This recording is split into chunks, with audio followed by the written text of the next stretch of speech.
Alors, c'est un projet qui est né de mes préoccupations en tant que prof.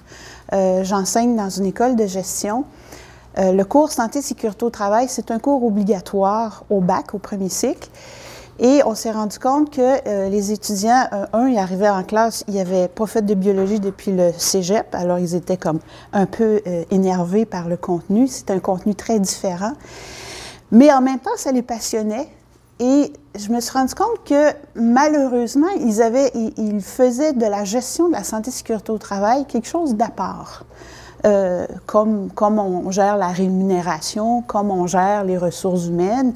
Et ils ne voyaient jamais l'interaction entre des décisions de gestion de ressources humaines sur la santé et sécurité au travail et, inversement, des décisions santé et sécurité au travail sur des situations de gestion de ressources humaines. Alors, j'ai proposé à mes collègues l'idée de monter une banque d'études de cas pour l'enseignement.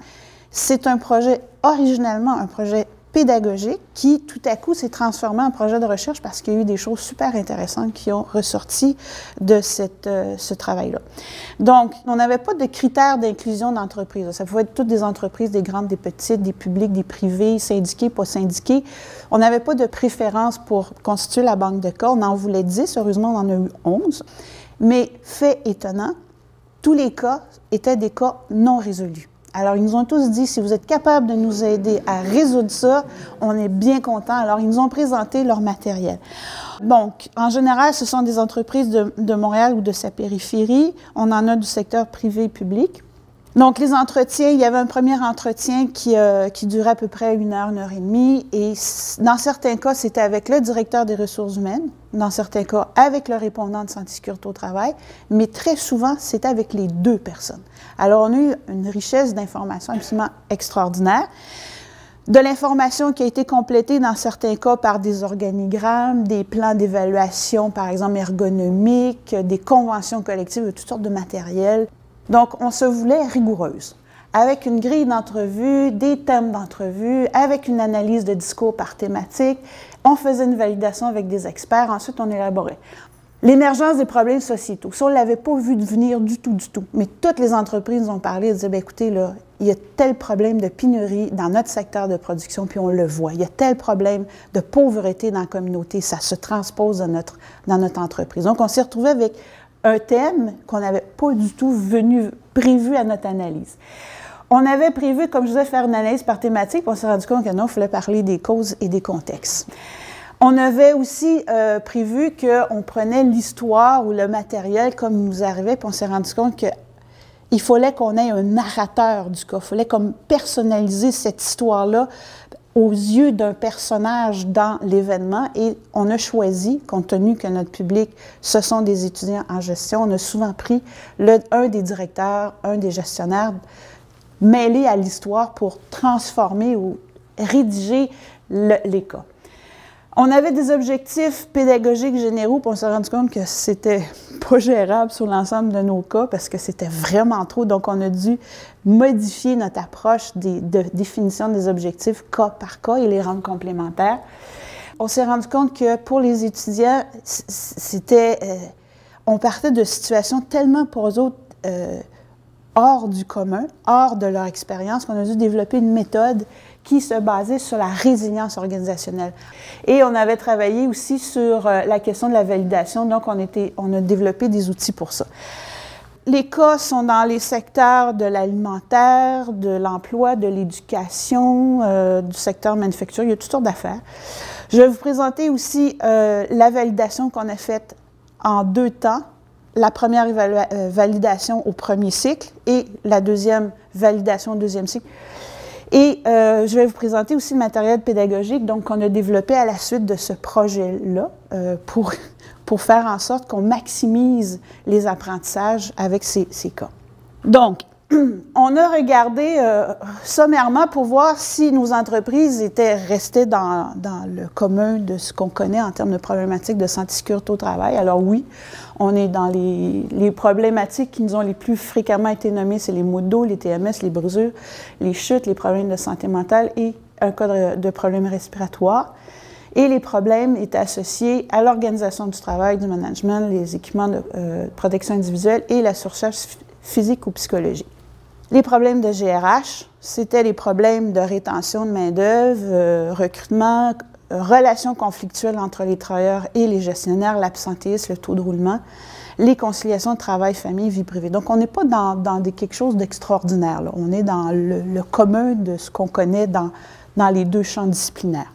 Par contre, ce qui a été intéressant, c'est que tous nous ont avoué humblement que le problème de gestion des ressources humaines a émergé du problème de santé et sécurité au travail. C'est comme si les entreprises sont plus à l'aise de nommer un problème de santé et sécurité au travail, je ne sais pas si c'est moins personnel ou moins associé à des performances, que les problèmes de gestion de ressources humaines. Alors ça, c'était quand même assez intéressant de voir cet élément-là. On s'est rendu compte que si on veut bien faire une étude de cas, il faut avoir une ligne de temps chronologique. Même si les gens nous racontaient, ils faisaient des allers-retours, des fois on était tout mêlés, ça s'est passé quand, avant, après, il faut avoir une ligne de temps. Le narrateur, il faut privilégier un narrateur, puis ici, nous, on avait fait le choix d'un directeur pour être plus près des jeux de rôle qu'on fait jouer aux étudiants en classe. Le ton d'introspection, évacuer tous les jugements de valeur, parce que les étudiants ont tendance à s'accrocher à ça. Alors, l'idée ici, c'est de dire, tenez-vous-en aux faits. Ce qui est important, c'est les faits. Les jugements de valeur sont entre guillemets. La temporalité, donc on essaie de ne pas dire que c'est en 2008 pour éviter que nos cas deviennent périnés trop rapidement, mais aussi pour que les étudiants puissent comprendre que des situations comme celle-là puissent se répéter à d'autres moments. Les événements, ils peuvent être relatés dans un ordre chronologique ou non. D'éviter de faire de la préanalyse pour que les étudiants puissent faire l'effort de recherche, de compréhension. Laisser les données manquantes qui erronées. Il faut que les étudiants apprennent à vérifier si les données sont justes, sont bonnes, puis les corriger si elles ne sont pas bonnes. Voir les niveaux de complexité, donc des fois on a des situations qui paraissent très, très banales, comme par exemple l'histoire des nettoyages de cabinets de toilettes dans les écoles, ça semble banal, mais quand on remonte toute l'échelle, ça devient très, très complexe en termes de structure et de gestion de santé et sécurité au travail. L'exhaustivité des propos aussi, il faut que les cas, faut que ça soit proche d'une discussion d'équipe. Il faut que les étudiants voient qu'il y a des choses qui arrivent de partout, des commentaires de tout le monde, que les analyses, des fois, sont justes, des fois, elles ne sont pas justes. Donc, il faut vraiment leur mettre un ensemble d'éléments qui, dans certains cas, nous a dit c'est confondant. Et oui, c'est confondant. On a voulu que vous soyez confondant parce que vous appreniez à vous corriger sur les façons un peu confondantes. Donc, ce qui est important, c'est que le narrateur doit être au cœur du cas, que les éléments d'une situation de ligne de temps soient clairs et qu'il n'y ait pas trop d'aller-retour, c'est les chroniques. On a fait une première validation qui était auprès des étudiants de premier cycle, donc en santé et sécurité au travail, on l'a fait dans 3 cours.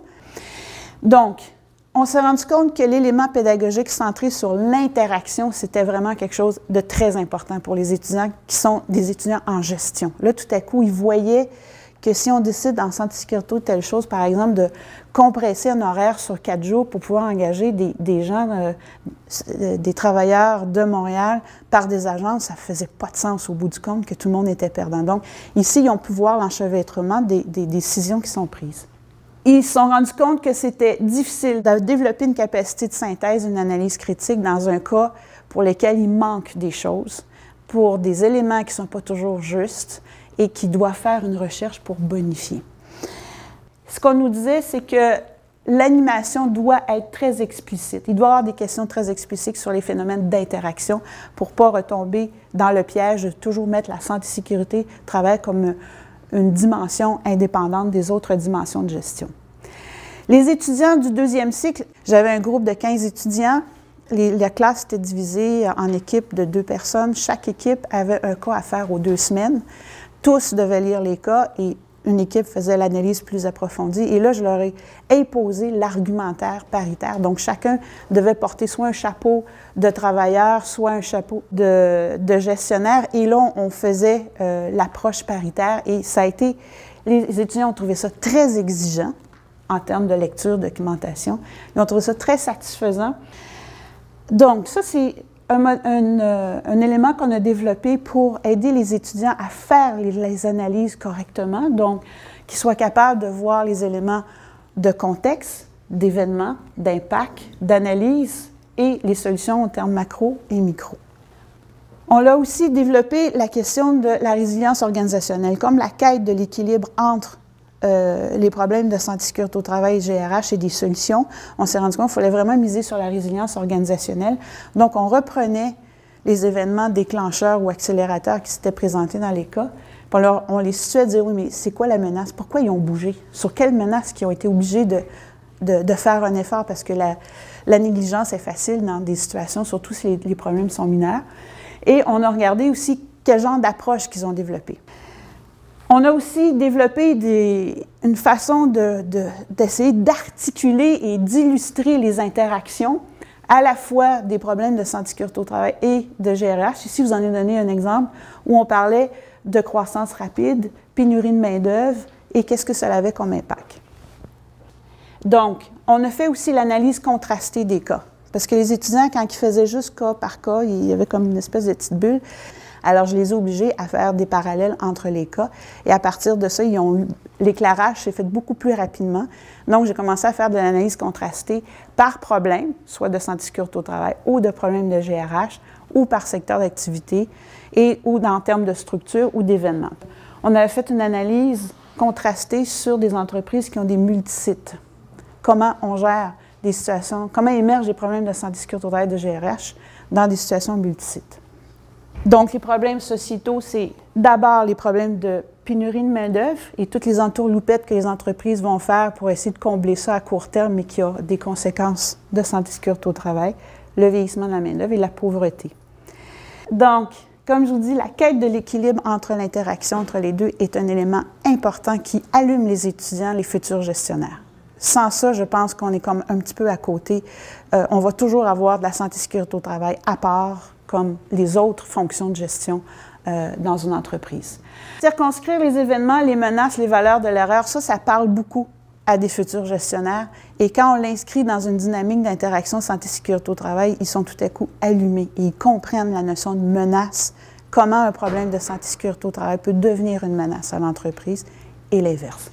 Je pense qu'il faut arriver avec des modèles d'analyse d'interaction. Et il y a aussi, comme je disais, les problèmes sociétaux qui nous ont comme un peu renversés parce que systématiquement, on nous en a parlé. Donc, je recommande sincèrement de poursuivre l'expérience, qu'on développe de nouveaux cas. On en a 11 présentement, qui sont très élaborés, mais ça ne suffit pas. Je pense qu'il y a beaucoup de problématiques, entre autres des problématiques de toxicomanie, des problématiques de sous-traitance, de présentéisme, d'adaptation des formations de travailleurs étrangers.